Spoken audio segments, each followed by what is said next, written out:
ମାଲକାନଗିରି ସହରର ଅଭିବୃଦ୍ଧି ଘଟୁଥିବା ବେଳେ ମାଲକାନଗିରି ସହରକୁ ସୀମାନ୍ତ ରାଜ୍ୟ ତେଲେଙ୍ଗା ଆନ୍ଧ୍ର ଛତିଶଗଡ଼ର ସହରର ସହ ଯୋଗାଯୋଗ ହୋଇପାରୁଛି।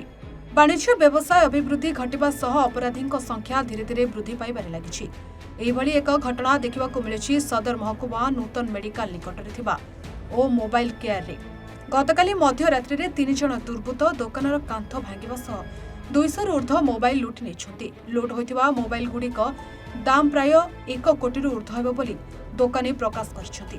ସିସିଟିଭି ଫୁଟେଜ୍ରୁ ଦେଖିବାକୁ ମିଳିଛି ଯେ 3 ଜଣ ଲୋକ 7ଟି ବସ୍ତାରେ ପ୍ୟାକ୍ କରି ଦୋକାନର ଅପର ପାର୍ଶ୍ୱରେ ଫିଙ୍ଗିଥିଲେ। ଖୋଜିବା ସମୟରେ ସେଥିରୁ ମୋବାଇଲ ମିଳିନଥିଲା। ଘଟଣାସ୍ଥଳରେ ପୁଲିସ ପହଞ୍ଚି ସିସିଟିଭି ଫୁଟେଜ୍ ଯାଞ୍ଚ କରୁଥିବା ବେଳେ ତଦନ୍ତ ଜାରି ରଖିଛି। ବିଗତ କିଛି ଦିନ ଧରି ଗାଡ଼ି ମୋଟର ଚୋରି ହେଉଥିବା ବେଳେ ମୋବାଇଲ ଦୋକାନ ଚୋରିକୁ ନେଇ ସଦର ମହକୁମା ବ୍ୟବସାୟୀମାନେ ଭୟଭୀତ ରହିଥିବା ବେଳେ ଯଥାଶୀଘ୍ର ଚୋରି ରୋକିବାକୁ ପଦକ୍ଷେପ ନେବା ସହ ଚୋରୀଙ୍କୁ ଧରିବାକୁ ସାଧାରଣରେ ଦାବି ହୋଇଛି।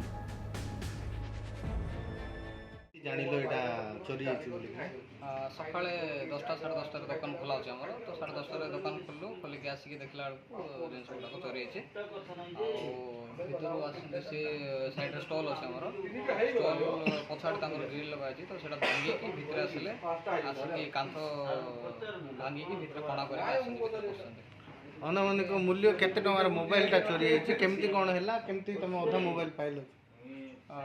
ଜିନିଷଟା ତ କିଛି ନହେଲେ 270 ଖଣ୍ଡେ ପିସ୍ ମୋବାଇଲ ଚୋରି ହେଇଛି।